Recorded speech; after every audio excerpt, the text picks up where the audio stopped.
Perdana Menteri berada di Madinah.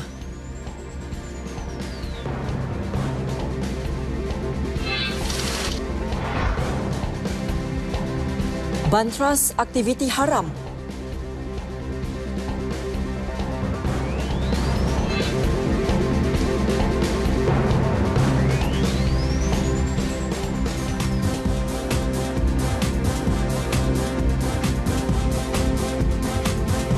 Assalamualaikum dan salam satu Malaysia N5 Rabu 10 Januari bersama saya Nurlila Muhammad Nur. Untuk lintas langsung N5 hari ini kita mulakan dengan laporan dari RTM Sabah bersama Anisha Dolis. Kemudian ke RTM Sarawak bersama Damia Cassandra Manja, diikuti bersama Nur Amalina Abdul Halim di Melaka dan akhir sekali ke Pulau Pinang bersama Sharmila Rastam. Setia bersama N5.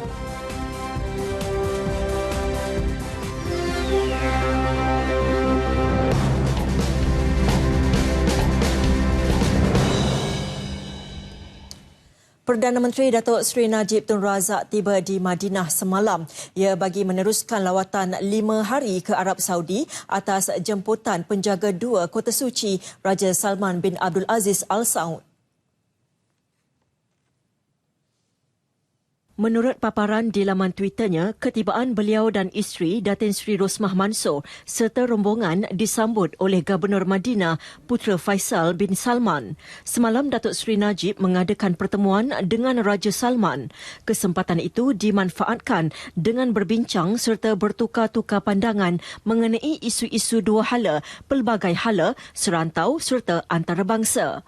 Kedua-dua pemimpin turut membincangkan tindakan susulan ke atas isu yang dibincangkan dan dipersetujui sewaktu lawatan negara yang bersejarah Raja Salman ke Malaysia Mac tahun lalu. Susulan kejadian semalam, runtuhan struktur bangunan untuk pencawang masuk utama MRT di Jalan Cochrane, Kuala Lumpur yang mengakibatkan seorang pekerja warga Bangladesh maut.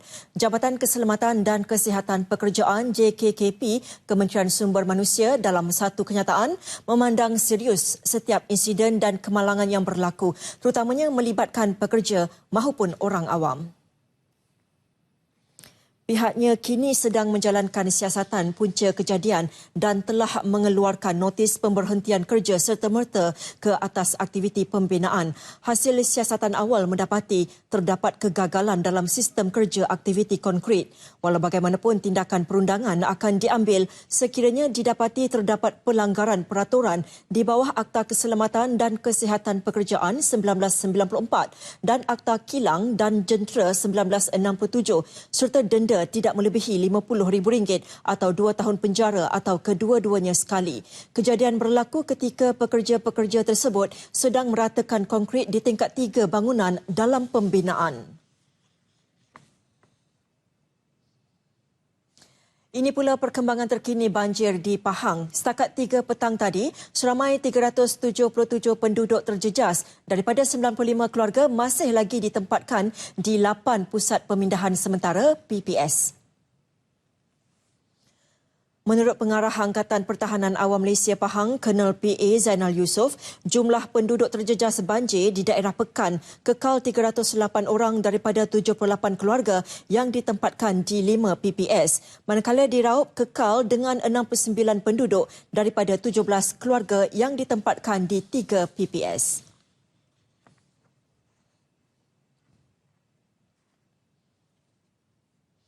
Empat pertubuhan bukan kerajaan NGO bergabung melancarkan skuad Tebas 2018 untuk kempen membantras aktiviti ceti haram, pendatang tanpa izin dan pusat judi haram di seluruh negara. Skuad tersebut ditubuhkan sebagai langkah membantu pihak berkuasa membantras 3 aktiviti berkenaan yang dilihat semakin membimbangkan dan kronik.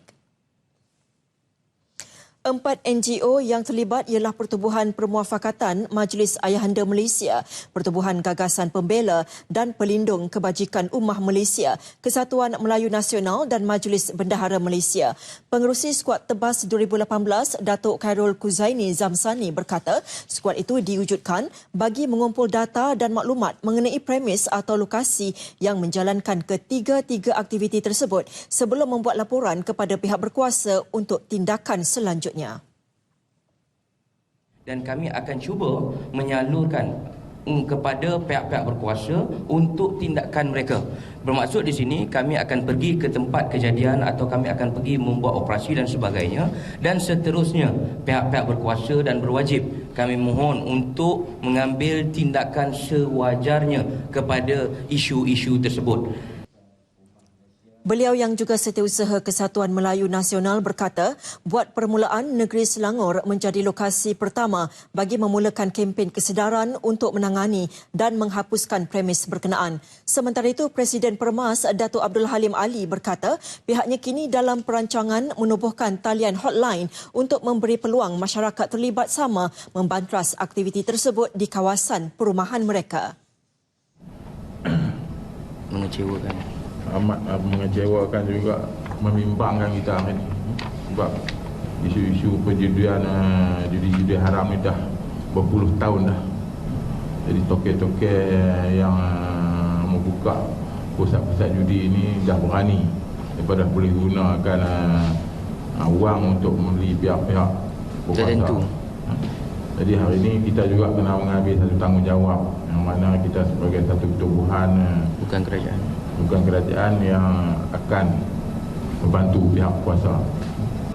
Beliau berkata demikian kepada pemberita dalam sidang media khas di Shah Alam. Pemilik bengkel motosikal ditahan polis kerana disyaki menjadi dalang kepada kegiatan curi motosikal di sekitar negeri Melaka sejak 6 bulan lalu. Ketua Polis Melaka Datuk Abdul Jalil Hassan berkata, suspek berusia 34 tahun itu ditahan di bengkelnya di Taman Rumbia Setia, Alur Gajah 3 Januari lalu.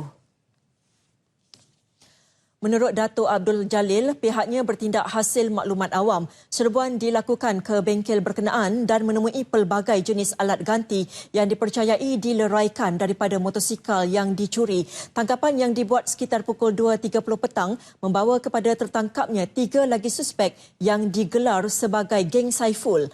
Keesokannya, ketiga-tiga suspek berusia lingkungan 18 hingga 24 tahun, remaja 18 tahun itu juga dipercayai bertindak sebagai pencuri motor sebelum menjual hasil curi itu kepada pemilik bengkel. Berdasarkan siasatan awal, 3 suspek itu akan mencuri jenis-jenis motosikal tertentu seperti Honda NF125 dan Honda ANF125 MRX mengikut permintaan pemilik bengkel sebelum alat-alat ganti berkenaan dijual kepada pembeli dengan harga serendah RM10. Honda dan rampasan-rampasan kita cakap ni dekat bengkel je. Dengan bengkel Cina tu 45 biji sport rim, 11 batang exhaust, 5 buah block enjin mahal lah, tapi jual murah. 5 buah rangka motosikal berbagai jenis. Beliau berkata demikian pada sidang media di Ibu Pejabat Polis Kontingen Melaka di Aikro. Mengulas lanjut, katanya kumpulan berkenaan dipercayai aktif di sekitar Melaka Tengah sejak 6 bulan lalu. Dengan tertangkapnya 4 individu itu, pihaknya percaya telah berjaya menyelesaikan 9 kes kecurian melibatkan motosikal dalam tempoh setengah tahun ini.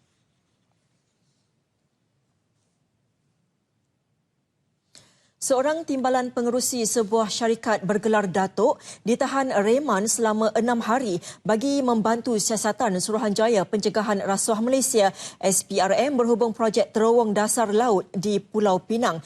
Perintah reman dikeluarkan Timbalan Pendaftar Mahkamah Magistrate Georgetown Muhammad Azam Mat Yusof.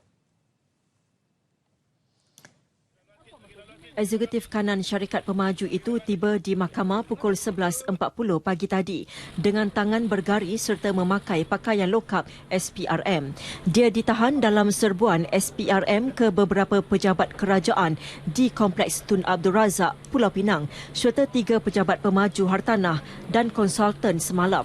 Serbuan dibuat untuk mendapatkan maklumat berhubung siasatan kes penyelewengan projek terowong dasar laut di Pulau Pinang.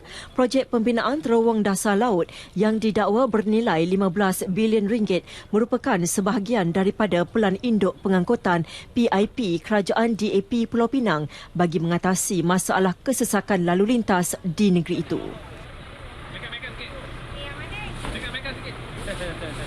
4 kes kesalahan dikesan Kementerian Perdagangan Dalam Negeri, Koperasi dan Kepenggunaan KPDNKK sepanjang 2 hari operasi dijalankan terhadap peniaga durian sekitar Petaling Jaya. 3 Timbalan Ketua Pegawai Penguatkuasanya Ramli Nayan berkata 3 kesalahan dikesan mengikut Akta Timbang dan Sukat 1972 dan 1 kesalahan mengikut Akta Kawalan Harga dan Anti Pencatutan 2011. Nilai rampasan berjumlah RM5,900. Sebenarnya kita operasi seperti ini kita buat berterusan sepanjang masa lah. Ini berikutan ada viral, isu viral. So hari ini kita panggil press lah untuk tengok keadaan di pasaran durian ni ada betul ada penipuan atau segelintir yang menipu atau timbang yang tidak dibenarkan digunakan, timbang tidak disahkan. Jadi hasil pemeriksaan kita buat, kita dapati masih ada segelintir peniaga yang tidak peka lah tentang kepentingan untuk menjaga alat timbang untuk menentusahkan timbang setahun sekali. Di mana kita akan KPDNKK sentiasa memantau aktiviti seperti itu dan meminta orang ramai membuat aduan jika terdapat salah laku peniaga bagi memudahkan tindakan diambil. Ramli turut meminta supaya peniaga durian sekitar Petaling Jaya berniaga mengikut etika sepatutnya. Beliau memberitahu perkara itu selepas melakukan operasi terhadap peniaga durian sekitar kawasan tersebut. Mengikut Akta Timbang dan Sukat, jika didapati bersalah, peniaga boleh didenda sehingga RM40,000. Manakala di bawah Akta Kawalan Harga dan Anti Pencatutan, peniaga boleh didenda sehingga RM50,000 atau 2 tahun penjara atau kedua-duanya sekali. Istana Negara menjadi istana pertama di Malaysia menerima sijil perakuan bomba daripada Jabatan Bomba dan Penyelamat Malaysia JBPM hari ini. Penyerahan sijil itu disampaikan oleh pengarah JBPM Kuala Lumpur Khairuddin Rahman kepada Datuk Pengelola Bijaya Diraja Datuk Wan Ahmad Dahlan Abdul Aziz di Istana Negara. Majlis penyerahan sijil perakuan bomba itu merupakan salah satu dari acara Majlis Perhimpunan Bulanan Istana Negara yang berlangsung hari ini. Menurut Datuk Wan Ahmad Dahlan, sijil itu diperlukan bagi memastikan bangunan yang diduduki memenuhi piawaian yang ditetapkan, termasuk memiliki peralatan memadam kebakaran yang berfungsi dengan baik. Satu perkara yang amat baik, terutamanya di Istana Negara ni, di mana banyak acara yang diadakan di Istana Negara ini melibatkan ke bawah dulu Yang Maha Mulia Tuanku, pembesar-pembesar daripada luar negara, menteri-menteri kabinet dan juga ketua-ketua jabatan. Jadi aspek keselamatan perlu diperhalusi dan dipertingkatkan untuk memastikan segala peralatan-peralatan yang melibatkan elektrik itu berjalan dengan sempurna, saya rasa. Menurut pengarah JBPM Kuala Lumpur, Khairuddin Rahman pula, sijil perakuan bomba perlu diperbaharui setiap tahun bagi memastikan sistem sentiasa berada dalam keadaan baik. Penilaian kita akan lihat dari segi sistem kebomban, sistem pasif dan juga aktif lah. Dan kebanyakan kita akan lebih memberi konsentrasi kepada sistem aktif, iaitu sprinkler system, wet riser, hose reel, detection system, smoke detector dan juga semua sistem kawalan asap yang perlu ada dalam bangunan. Dan keduanya sistem melalui pemeriksaan pasif. Jadi compartmentation, material yang dipakai dalam istana. Dan yang ketiga adalah housekeeping, di mana penyelenggaraan perlulah dilaksanakan dan juga proper housekeeping. Sijil perakuan bomba itu juga bukan sahaja penting dalam memastikan segala peralatan pemadam kebakaran berfungsi dengan baik, malah boleh mengurangkan impak jika berlaku kejadian kebakaran. Polis Kontijen Melaka melalui pasukan khas Jabatan Siasatan Jenayah JSJ berjaya menumpaskan geng tebuk yang dipercayai terlibat dalam kes pecah dan samun premis perniagaan yang berlaku di beberapa negeri. Dalam kejadian pukul 4.30 pagi tadi, 2 suspek ditembak mati ketika cuba pecah masuk di sebuah pasaraya di Taman Bandar Baru, Sungai Udang, Melaka. Ketua Polis Melaka Datuk Abdul Jalil Hassan berkata, bagaimanapun seorang lagi suspek berjaya meloloskan diri. Katanya polis bertindak susulan maklumat awam berhubung sebuah kenderaan berada dalam keadaan mencurigakan di tepi sebuah pasaraya di Sungai Udang. Pemeriksaan dapati ketiga-tiga suspek warga asing itu cuba memecah masuk pasaraya berkenaan. Dan telah membuat pemeriksaan di sekitar dan dapati beberapa orang suspek tidak dikenali cuba melarikan diri di dalam semak bersebelahan Pasaraya Apple Awana, Sungai Udang, Melaka, yang mana kita syaki warga asing ini dalam proses untuk menceroboh kawasan Pasaraya Apple Awana yang mempunyai kedai-kedai yang kemungkinan menyimpan barang-barang berharga di dalam premis-premis tersebut. Pasukan polis pada masa tadi pagi telah cuba mengejar dan mengepung suspek dan mengenalkan diri dengan menjerit polis, minta mereka menyerah diri untuk diperiksa. Suspek kemudian telah melepaskan beberapa das tembakan ke arah pasukan polis yang sedang membuat rondaan tersebut, dan seorang suspek lagi telah melibas parang kepada kumpulan pasukan polis yang cuba menangkap mereka. Dan di sini suspek yang dua orang tu, seorang mempunyai pistol dan seorang lagi mempunyai parang. Beliau ditemui di Ibu Pejabat Polis Kontingen Melaka di Air Keroh. Ketika ini polis giat memburu seorang suspek yang masih bebas, dipercayai masih berada di Sungai Udang. Datuk Abdul Jalil berkata 3 suspek itu dipercayai terbabit dalam sekurang-kurangnya 14 kes samun kedai emas di Nilai Negeri Sembilan, Gebeng Pahang, Alor Gajah Melaka, Lembah Kelang dan Terengganu. Mengulas lanjut, beliau berkata suspek juga dipercayai menggunakan kenderaan dicuri di Johor Jaya, Johor pada 2016. Pada kes ini, polis turut merampas sepucuk pistol jenis revolver, sebilah parang panjang, pemotong besi bersama 2 bilah mata pemotong serta kuku kambing. Dengan tumpasnya geng tebuk itu, polis percaya sebanyak 14 kes berjaya diselesaikan dengan nilai kerugian mencecah RM1 juta. Kes disiasat mengikut Seksyen 307 Kanun Keseksaan kerana cubaan membunuh. Pejabat Pembangunan Persekutuan ICU Negeri Kedah memperuntukkan RM1 juta bagi membaik pulih rumah yang dikategorikan sebagai daif dan memerlukan pembaikan semula. Penolong pengarahnya Muhammad Anwar Sahul Hamid berkata, bagi fasa kedua tahun ini, sebanyak 1,300 buah rumah telah dikenal pasti, melibatkan 100 buah rumah di setiap 13 parlimen di negeri itu.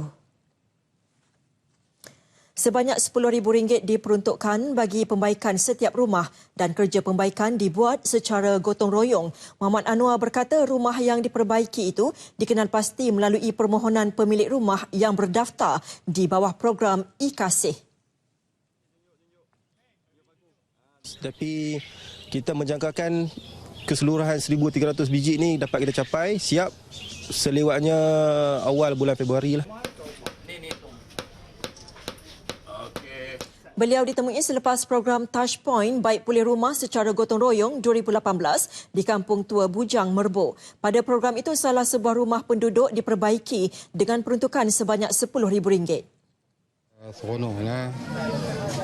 Saya ucap terima kasih kepada wabi semualah pihak yang bersangkut paut dengan program rumah ni. Saya ucap terima kasih.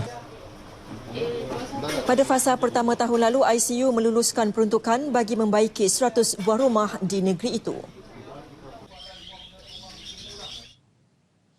Satu kejadian kebocoran gas dilaporkan di kawasan saluran paip gas Sabah dan Sarawak, SSGP di Long Luping, daerah Lawas di bahagian Limbang, kira-kira pukul 1.45 pagi tadi. Menurut Pejabat Hubungan Media Petronas, wilayah Sabah dan Labuan, pasukan respons kecemasan telah digerakkan dan dapat mengawal keadaan. Mereka juga telah memaklumkannya kepada semua pihak berkuasa berkaitan. Dalam satu kenyataan, Pejabat Hubungan Media itu berkata, tiada impak ke atas masyarakat sekeliling dan alam sekitar. Siasatan insiden tersebut masih dijalankan. SSGP sepanjang 512 km itu mengangkut gas dari Kimanis, Sabah ke Bintulu, Sarawak untuk diproses menjadi gas asli cecair LNG di Kompleks LNG Petronas.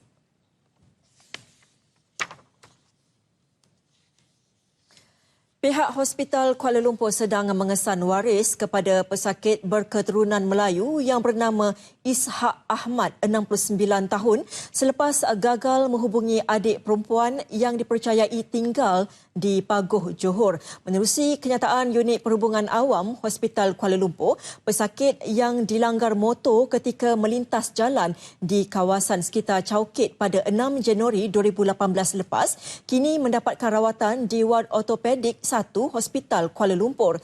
Pesakit kini dalam keadaan kurang stabil dan hanya mengingati nombor kad pengenalan lama. Orang ramai yang mengenali Ishak Ahmad diminta menghubungi pihak Wad HKL atau Puan Rohana Amdan, Ketua Unit Perhubungan Awam HKL di talian 03 2615 5555 atau 6994 atau 7242 atau 6995, 03 2615 5015 atau 5013. Terima kasih kerana tetap setia bersama N5. Dan sekarang kita akan ke Sabah bersama Anisha Doles yang telah bersedia di studio RTM Kota Kinabalu untuk laporan penuh dari negeri di bawah Bayu. Teruskan, N. Baik, terima kasih Lela di Angkasa Puri. Assalamualaikum dan salam satu Malaysia. Kira-kira 9.5 juta ringgit diperlukan untuk membaiki jalan mendap yang mengakibatkan runtuhan di kilometer 251.6 Jalan Sandakan Tawau pada 21 Disember lalu. Timbalan Ketua Menteri yang juga Menteri Pembangunan Infrastruktur Tan Sri Joseph Pairin Kitingan berkata, permohonan peruntukan telah dikemukakan kepada Kementerian Kerja Raya pada 26 Disember lepas. Peruntukan tersebut bagi membaiki kerosakan termasuk membina benteng, menutup laluan pembentung dan membina laluan air alternatif yang merupakan pelan jangka panjang untuk menangani masalah tanah runtuh di kawasan berkenaan. Tan Sri Pairin berharap kerja-kerja berkenaan dapat dimulakan pada pertengahan tahun ini. Dalam masa sama, pihak Jabatan Kerja Raya Negeri juga akan melaksanakan pelan jangka pendek secepat mungkin yang dijangka siap dalam tempoh 6 bulan. Beliau bercakap demikian kepada pemberita selepas melawat tapak mendapan jalan kira-kira 22 km dari Bandar Tawau. Runtuhan mendapan tersebut berlaku sepanjang 60 meter dengan lebar 45 meter dan kedalaman 24 meter. Pertambahan kemasukan pelancong ke Sabah dengan catatan keuntungan 7.764 bilion ringgit daripada 3.65 juta orang pada tahun lepas jelas memperlihat perkembangan positif industri pelancongan di Sabah. Sehingga kini sebanyak 176 penerbangan antarabangsa dan 418 penerbangan domestik yang masuk ke lapangan terbang antarabangsa Kota Kinabalu KKIA dalam tempoh seminggu.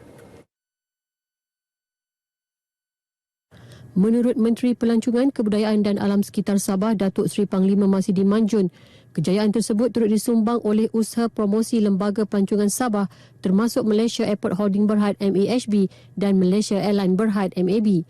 Bagaimanapun katanya kerjasama semua pihak juga penting dalam usaha memaju dan meningkatkan lagi potensi besar industri pelancongan yang ada di negara ini untuk tempoh jangka panjang.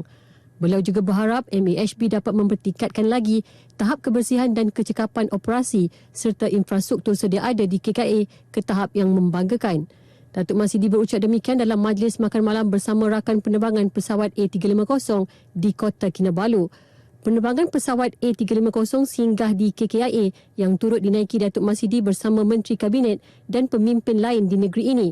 Pesawat baharu berkenaan akan digunakan bagi penerbangan Kuala Lumpur London bagi menggantikan pesawat A380 yang akan digunakan bagi carta umrah.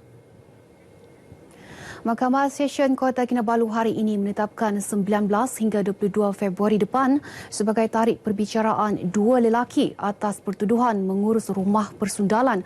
Hakim Azrin Aziz juga menetapkan 7 Februari depan untuk pengurusan kes kedua-dua tertuduh Tai Leong Hee 52 tahun dan Tai Tian Chuan 45 tahun yang dituduh melakukan kesalahan itu di sebuah hotel di Kota Kinabalu pada 23 November lalu. Kedua-dua tertuduh didakwa mengikut Seksyen 373-1-A Kanun Keseksaan yang membawa hukuman penjara sehingga 15 tahun dan boleh dikenakan denda. Pihak pendakwaan memaklumkan bahawa pihaknya akan memanggil beberapa orang saksi sepanjang 4 hari perbicaraan itu. Tai Leong Hee dan Tai Tian Chuan masing-masing diwakili Peguam Datuk Chow Chin Tang dan Adrian Cham Chi Kong. Kedua-dua tertuduh adalah antara 4 individu yang ditahan Jabatan Imigresen Sabah dalam ops gegar di hotel terlibat pada 23 November lepas. Dalam operasi itu, Jabatan Imigresen turut menemukan dan merampas wang tunai sebanyak 14.5 juta ringgit. Jabatan Perkhidmatan Awam Negeri Sabah menyumbang RM7,000 kepada Tabung Pahlawan Persatuan Veteran Angkatan Tentera Malaysia PVATM Negeri Sabah. Ia melibatkan kutipan sumbangan bermula dari 31 Julai hingga 31 Disember tahun lalu. Sumbangan tersebut diserahkan Timbalan Ketua Setiausaha Kerajaan Negeri Bahagian Pembangunan, Datuk Joseph Yun Tavid kepada Yang di-Pertua PVATM Negeri Sabah, Datuk Zaman Haji Bayang di Pusat Pentadbiran Negeri Sabah, Kota Kinabalu. Ketika ditemui media selepas majlis ini, Datuk Joseph berkata sumbangan tersebut merupakan komitmen dan tanda penghargaan kaki tangan perkhidmatan awam negeri terhadap pengorbanan Angkatan Tentera Malaysia ATM dalam mempertahankan keselamatan dan kedaulatan negara. Mudah-mudahan ini sedikit sebanyak dapat meringankan lagi beban persatuan bagi membantu terutamanya ahli-ahli mereka yang telah yang telah uzur dan yang tercedera semasa perkhidmatan mereka semasa di Angkatan Tentera Malaysia pada masa-masa yang lalu. Sementara itu, Datuk Zaman berkata sumbangan berkenaan akan digunakan untuk membantu kira-kira 500 ahli PVATM dari aspek kebajikan bagi memastikan golongan itu berupaya menjalani kehidupan lebih selesa. Tujuan kita untuk minta bantuan ini ialah semata-mata untuk kebajikan sahaja.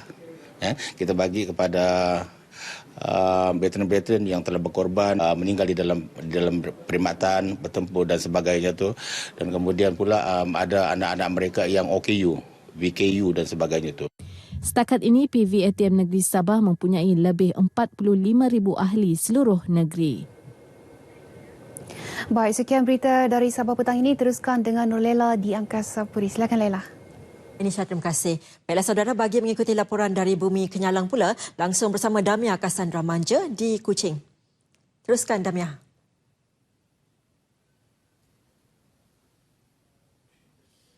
Baik, terima kasih Nurlela. Assalamualaikum dan salam satu Malaysia.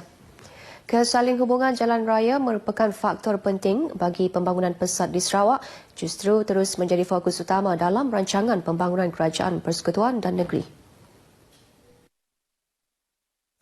Timbalan Ketua Menteri Tan Sri Dato' Amar Dr. James Masing berkata projek utama lebuh raya Pen Borneo bernilai berbilion ringgit dijangka dapat menghubungkan penduduk dan bandar-bandar di Sarawak. Katanya projek lebuh raya itu bakal menjadi katalis bagi pertumbuhan di Sarawak sekaligus mempertingkat ekonomi ke tahap yang lebih tinggi ke arah mencapai status negeri maju menjelang 2030.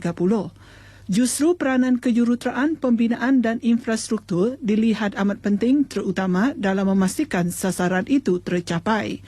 Tan Sri Dr. James Masing yang juga Menteri Pembangunan Infrastruktur dan Pengangkutan berkata demikian bersempena Majlis Perasmian Persidangan Antarabangsa kali pertama berhubung ketahanan bangunan dan infrastruktur Durabi di Miri. Teks ucapan beliau dibacakan oleh Menteri Muda Jalan Pesisir Datuk Julaihi Narawi. Tambahnya, penganjuran persidangan satu langkah yang bertepatan ke arah menyelesaikan masalah praktikal dan mencari aplikasi terbaru untuk pengetahuan yang diperolehi. Kementeriannya juga terbuka untuk menerima cadangan dan perbincangan yang mampu membangunkan Sarawak agar setara dengan negeri-negeri lain di semenanjung Malaysia dari segi pembangunan infrastruktur. Rang Undang-Undang Pergigian 2017 bakal memberi banyak manfaat dalam pelbagai sudut kepada profesion pergigian di Malaysia. Setiausaha Kehormat Persatuan Kesihatan Pergigian Malaysia Zon Timur, Dr. Sim Wen San berkata, antara perkara yang diketengahkan dalam rang undang-undang tersebut adalah menubuhkan Majlis Pergigian Malaysia dan Lembaga Juruterapi Pergigian Malaysia. Jelas beliau di bawah Majlis Pergigian Malaysia, ia memberi kuasa kepada majlis itu mengawal selia profesion pergigian di negara ini. The whole profession, dental profession has been changing in Malaysia very quickly. In the last few years alone, we see many of the universities or many private universities coming out giving courses in dentistry. So a lot of new graduates are coming out now, and as they come out more, the scenario changes. How do you fit them in other than in the government service, in the private sectors?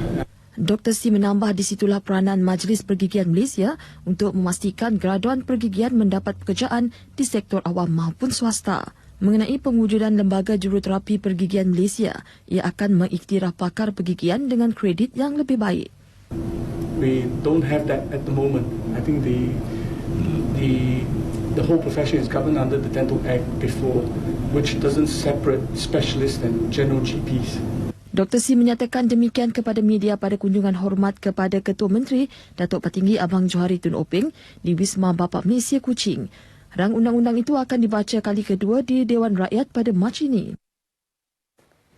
Persatuan Pesara Kerajaan Sarawak, Pesara, berharap kerajaan negeri dapat memberikan sebuah bangunan yang dijadikan pejabat sementara persatuan itu di Jalan Reservoir Kuching sebagai milik tetap. Pengerusi Pesara Yulahi Ismail berkata bangunan sementara itu telah dipinjamkan sejak lebih 10 tahun lepas. Pada masa sama, Pesara turut memohon sebidang tanah bagi membolehkan persatuan itu merancang pembangunannya sendiri kelak selain berharap mendapat geran tahunan seperti persatuan berdaftar yang lain. Yulahi berkata sejak penubuhan Pesara pada 1971, ia mendapat dana hasil sumbangan daripada ahli-ahli yang berhormat secara tidak tetap. Pesara mempunyai 7,800 ahli berdaftar dan telah menubuhkan 15 unit perhubungan di beberapa daerah dan bahagian. Beliau ditemui media selepas mengadakan kunjungan hormat terhadap Ketua Menteri Datuk Petinggi Abang Johari Tun Openg di Wisma Bapa Malaysia di Kuching. Dalam pada itu, Ketua Menteri turut menerima kunjungan hormat daripada Persatuan Bekas Polis Malaysia Negeri Sarawak yang diketuai oleh pengerusinya, Assistant Superintendent ASP Besara Benjamin Gersit Jais. Tujuan kunjungan bagi memperkenal barisan ahli jawatankuasa persatuan itu untuk sesi 2018-2020. Komuniti Sikh di negeri ini menyatakan pendirian untuk terus menyokong kepimpinan sedia ada di bawah Ketua Menteri Datuk Petinggi Abang Johari Tun Openg. Presiden Persatuan Sikh Miri SAM Narmal Singh berkata, meskipun populasi mereka hanya sekitar lebih 1,000 orang di Sarawak, namun kerajaan negeri tidak pernah meminggirkan mana-mana kaum termasuk minoriti. Jelasnya, pendekatan kerajaan Barisan Nasional yang mengambil kira kepentingan semua kaum membolehkan komuniti Sikh di Sarawak hidup dalam suasana harmoni bersama masyarakat lain. Narmal Singh memberitahu media selepas mengadakan kunjungan hormat terhadap Ketua Menteri di Wisma Bapa Malaysia, Kuching. Dalam kunjungan tersebut, beliau menerangkan objektif penubuhan SAM dan peranan komuniti tersebut dalam membantu membangunkan negeri ini. SAM yang memasuki tahun ke-28 penubuhannya antara lain bertujuan mewujudkan integrasi dalam kalangan masyarakat berbilang kaum di Sarawak. Seramai 210 orang terdiri daripada ketua-ketua jabatan kerajaan dan badan bukan kerajaan melafaz dan menandatangani ikrar bebas rasuah IBR yang diketuai pemangku Residen Bahagian Bintulu Jack Aman Luat di Bintulu hari ini. Majlis yang disaksikan oleh Penguasa Suruhanjaya Pencegahan Rasuah Malaysia SPRM Ayatullah Abdullah turut dihadiri Adun Samalaju, Majang Renggi dan Adun Murum Kennedy Cuk Pai Ugon. Terdahulu dalam ucapannya, Jack mahu lafaz ikhlas itu disematkan dalam hati dan di aplikasi semasa menjalankan tugas seharian selain menyebar luas mesej anti rasuah kepada kaki tangan di bawah seliaan masing-masing. Jelasnya, usaha membantras dan memerangi gejala rasuah merupakan amanah yang harus dikongsi seluruh anggota masyarakat dan bukan tanggungjawab SPRM semata-mata. Baik, saudara, setakat ini dahulu sumbangan berita dari Sarawak untuk N5 petang ini. Dan untuk berita seterusnya, kembali kepada Nolela di Angkasa Puri. Silakan. Damian, terima kasih. Dan saudara, tidak ketinggalan, kita juga akan ke negeri Melaka, Bandaraya Bersejarah bersama penyampai Nur Amalina Abdul Halim di studio RTM Bandaraya Melaka. Teruskan, Amalina. Terima kasih rakan penyampai di Angkasa Puri. Kerajaan negeri menerusi Majlis Agama Islam Melaka MAIM menyasar untuk membina 40 buah masjid baharu di seluruh negeri dalam tempoh 5 tahun akan datang. Ketua Menteri Datuk Seri Idris Harun berkata, ia bagi memenuhi keperluan karya di beberapa kawasan yang mengalami peningkatan jemaah yang ketara saban tahun. Beliau berkata kawasan tumpuan seperti di Aikro yang merupakan pusat kompleks kerajaan juga akan ditambah 2 atau 3 buah masjid baru dalam masa terdekat bagi menampung jumlah jemaah lebih-lebih lagi ketika solat Jumaat. Total masjid yang saya cari 40 masjid. 40 masjid. 40 masjid bakal dibina untuk jangka masa 5 tahun akan datang. Saya dah kira satu penggal akan datang. Satu penggal ni kita dapat siap termasuk pembaikan semula adalah 41. Masjid Bukit Ramai kan. Dia dapat penambahbaikan dan dia dapat tambah baru. Beliau berkata demikian di Dewan Kompleks Sri Negeri Aikro. Mengulas lanjut sejak 2013 banyak 191 masjid dibina dan dibaik pulih dan usaha itu akan diteruskan. 3 pusat kebajikan dan anak yatim sekitar Melaka Tengah menerima sumbangan berjumlah RM16,500 hasil sumbangan orang ramai. Dana itu dikutip menerusi program Charity Drive Campaign anjuran Hotel Avillion Legacy Melaka dari 1 November hingga 31 Disember 2017. Menerusi program tersebut, 1,000 helai kemeja tea berjaya dijual kepada pelanggan hotel berkenaan dengan 2 warna berbeza, merah dan biru. Sumbangan berbentuk replika cek disampaikan pengurus besar hotel berkenaan, Lo Kinam. Menurut Lo, program kali ke-12 itu merupakan satu daripada projek tahunan tanggungjawab sosial korporat CSR hotel berkenaan bagi membantu golongan kurang bernasib baik. Ia juga merupakan dana terbesar yang pernah dikumpulkan sepanjang 12 tahun program berkenaan diadakan. So this year we managed to have, so far this is the highest that we collected, 5,500 per home. So hopefully this a little bit of money can help some of the homes. So definitely we'll continue to do years to come also. Beliau yang ditemui wartawan berkata pihaknya akan terus menyalur bantuan kepada golongan kurang berkemampuan bagi meringankan beban mereka. Sementara itu, 3 penerima yang terdiri daripada Pusat Kebajikan Orang Tua dan Rumah Anak Yatim menzahirkan rasa terima kasih di atas bantuan yang diberikan. Saya sekarang terima nak 5,500 sebab saya boleh tolong yang orang tua yang boleh ubahlah dia biar setiap hari dia makanan yang barang-barang yang perlu kita boleh pakai ni duit lah untuk ubahkan dia. InsyaAllah sumbangan ni kita gunakan untuk asas asrama lah insyaAllah. Kita ada yang keperluan kita kena baiki sikit asrama tu dan cadang untuk tambah pelajar. Sumbangan ini amat perlulah kerana bukan saja nak bantu dengan kos pembelanjaan di home itu, juga nak maintain tempat tu lah. Tahulah cost of living sekarang so banyak tinggi juga lah. Bukan saja ni lah, ada juga orang bantu juga sedikit. Setiap badan kebajikan berkenaan menerima RM5,500. Buta huruf dan tidak pandai menulis bukan penghalang seorang bapa kepada 2 cahaya mata untuk berjaya sebagai ahli perniagaan selepas mengharungi pelbagai cabaran. Kecekalan Abdul Rahman Jaafar, 43 tahun yang pernah menjalankan 3 kerja dalam sehari bermula jam 6 hingga 1 pagi disebabkan kesempitan hidup mendorong lelaki terbabit tekad untuk berjaya dalam perniagaan yang dijalankan.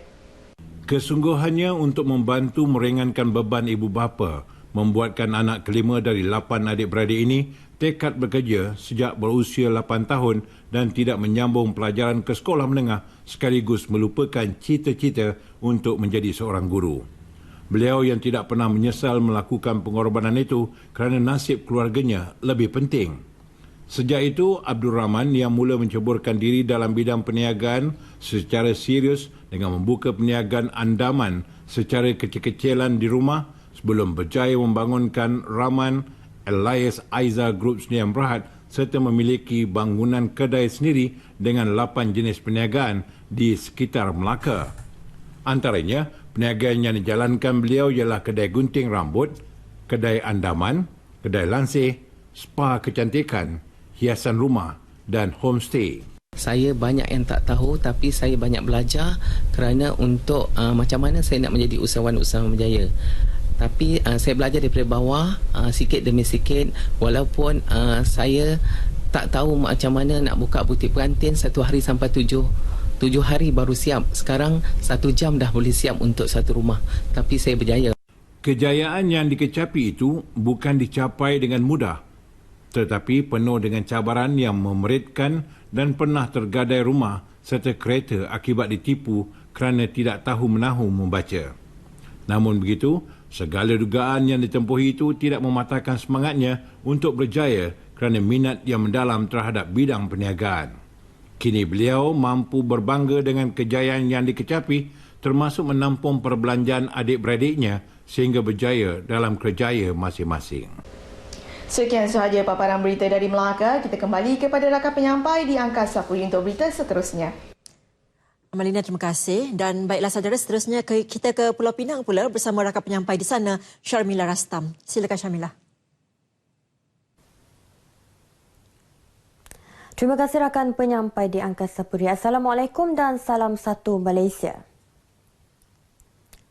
Pulau Pinang bakal mencatatkan sejarah selepas dipilih sebagai hos untuk Kejohanan Asia Pacific Master Gamers APMG dan diberi pengiktirafan untuk menganjurkan kejohanan berprestij tersebut. APMG Penang 2018 akan berlangsung selama 9 hari pada 7 September sehingga 15 September.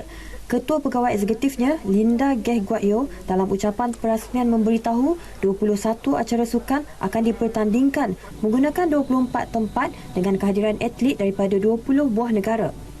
Antara negara yang mengambil bahagian adalah Afrika Selatan, Australia, Amerika Syarikat, Itali, Brunei dan beberapa negara lain. Hadir sama pada majlis perasmian streamer Sukan Asia Pasifik ialah pengarah urusan APMG, Datuk Danny Good.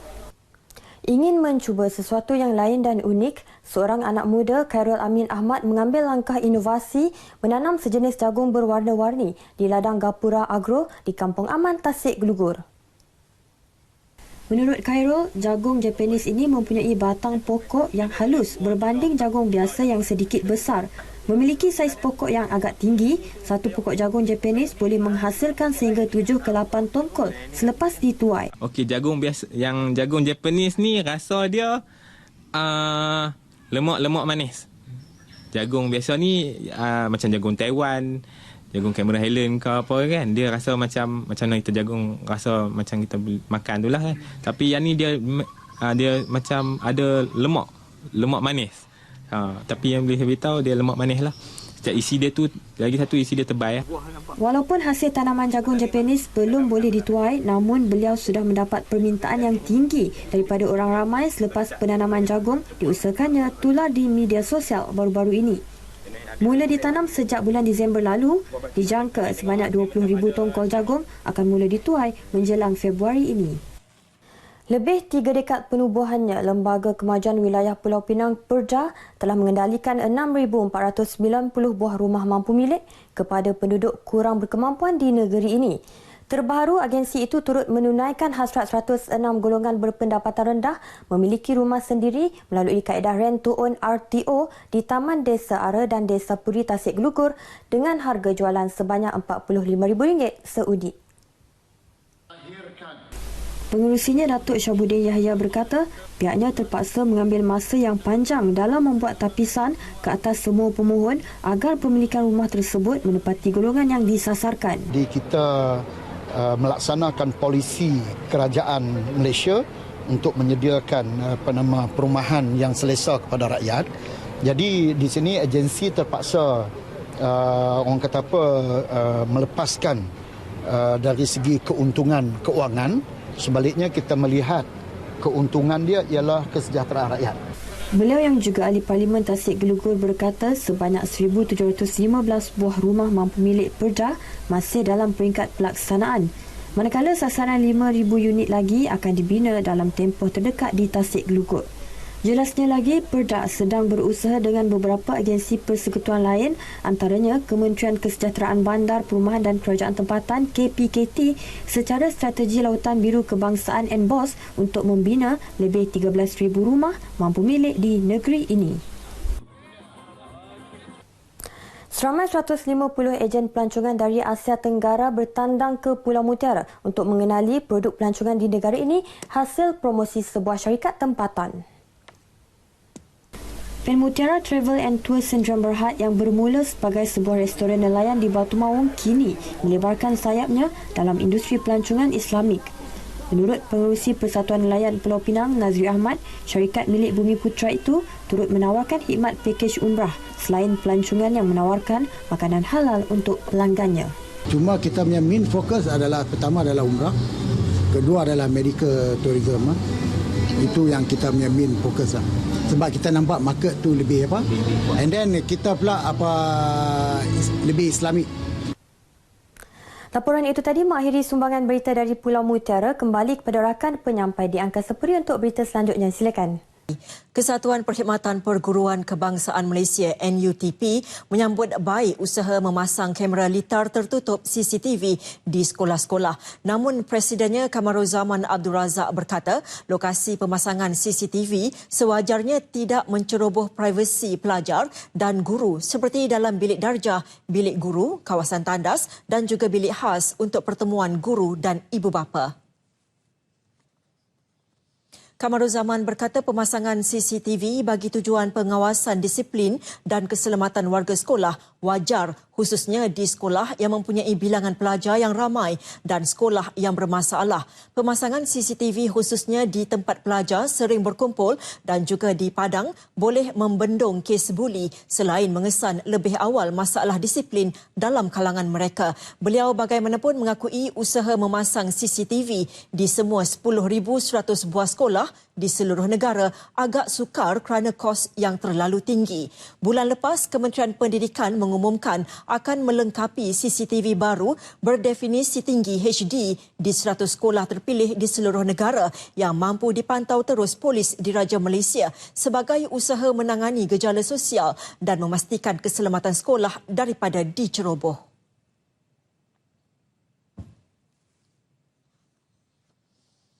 Universiti Malaya UM dan Merck Foundation MF menandatangani perjanjian persefahaman MOU dalam usaha membangunkan kapasiti penjagaan kesihatan di benua Afrika dan negara-negara membangun. Langkah itu memberi sokongan akademik kepada pelatih perubatan lepasan ijazah dari negara terbabit dalam bidang diabetes, onkologi, hipertensi dan ketidaksuburan. Menurut Ketua Pegawai Eksekutif Merck Foundation, Dr. Rasha Kilic, UM dipilih kerana mempunyai kepakaran dan fasiliti yang lengkap dalam menyediakan latihan sub kepakaran khususnya kepada graduan bidang perubatan dari Afrika. Ini kerana Afrika kekurangan pakar perubatan terutama dalam bidang onkologi dan ketidaksuburan. Buat permulaan, 1 atau 2 calon terbaik akan dipilih menjalani latihan selama 2 tahun sebelum pulang untuk berkhidmat di negara masing-masing. Dr. Rasha bercakap dalam sidang media selepas majlis menandatangani memorandum persefahaman MOU antara Universiti Malaya dan Merck Foundation di bangunan Chancellor UM yang disaksikan Timbalan Menteri Pendidikan Tinggi Dato' Dr. Yap Kain Ching.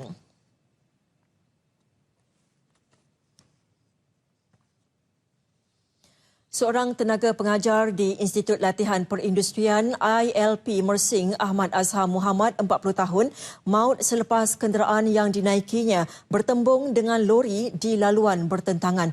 Ketua Polis Daerah Mersing, Superintendent Khairil Edward Nuing berkata, lori dari arah bertentangan terbabas dan dipercayai memasuki laluannya selepas memotong sebuah kenderaan lain sebelum bertembung dengan kenderaan mangsa. Mangsa yang parah disahkan meninggal dunia manakala anaknya yang patah kaki kini dirawat di Hospital Mersing. Pemandu lori Muhammad Syahrul Hisham Hamzah, 34 tahun, tidak mengalami sebarang kecederaan. Hasil semakan, pemandu lori tersebut mempunyai 19 saman memandu laju selain kesalahan melibatkan kenderaan lori. Kes disiasat mengikut Seksyen 41-1 Akta Pengangkutan Jalan 1987.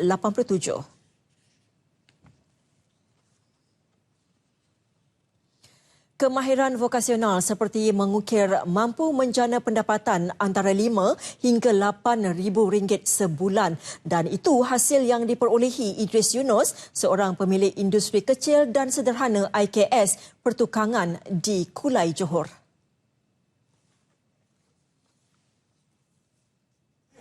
Mengusahakan pembuatan perabot dan ukiran kayu sejak 2015, Idris Yunus, 58 tahun berkata ia bermula dengan minatnya terhadap kayu-kayu lama yang mempunyai bentuk serta corak unik. Kayu-kayu pula diperoleh di kawasan hutan dan sungai sekitar kampung, khususnya di Felda Taib Andak, Kulai. Menurut Idris, pada mulanya dia hanya menghasilkan kepuk nisan dan ukiran-ukiran mudah untuk perhiasan di pintu rumah sebelum menghasilkan perabot menggunakan kayu yang lebih besar dan kukuh.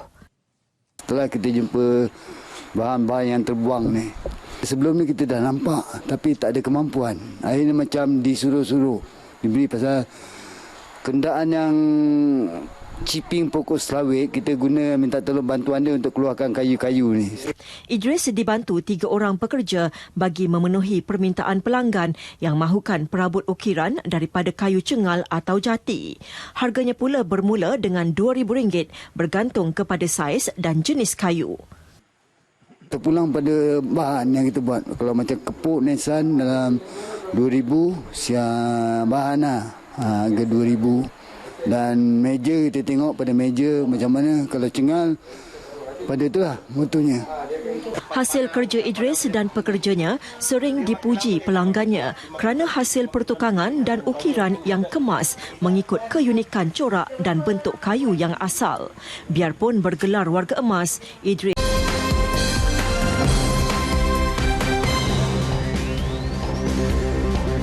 Perdana Menteri berada di Madinah.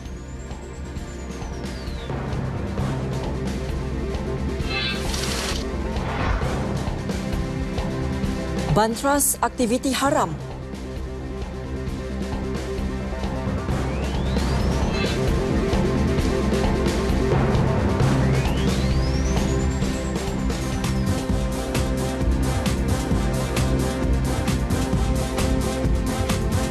Assalamualaikum dan salam satu Malaysia N5 Rabu 10 Januari bersama saya Nurlila Muhammad Nur.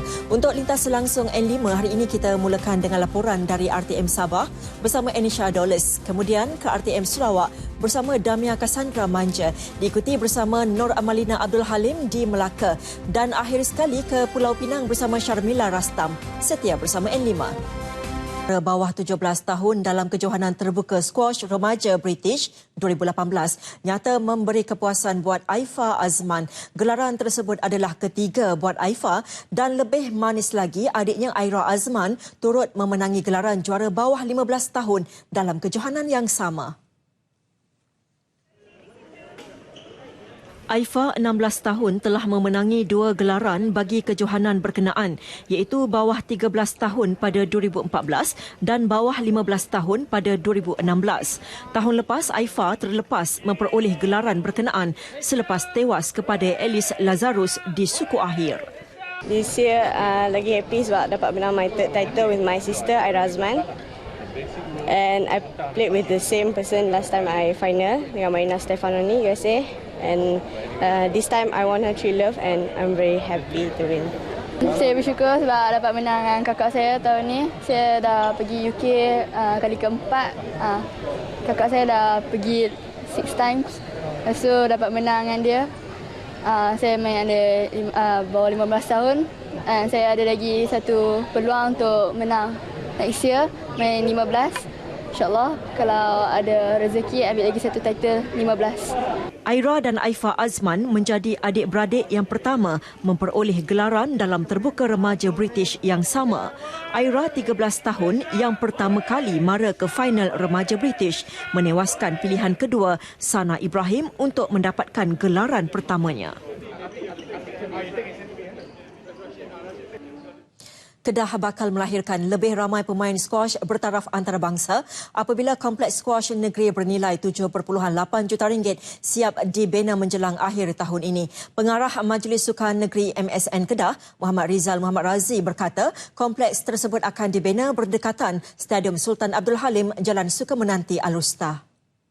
Terima kasih kepada Yang Berhormat KJ terutamanya yang telah pun meluluskan gelanggang squash di negeri Kedah yang mana dijangka siap pada akhir tahun ini dan insyaAllah lah kita akan dapat melahirkan lebih ramai lagi lah atlet-atlet squash di peringkat negeri dan juga seterusnya di peringkat kebangsaan.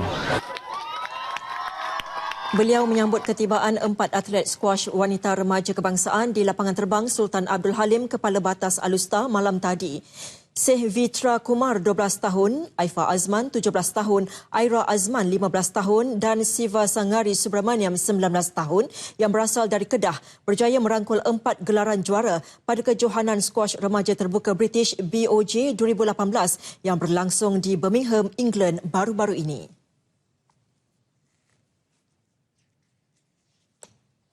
Baiklah saudara, berita tadi mengakhiri N5 untuk hari ini. Assalamualaikum dan salam sejahtera.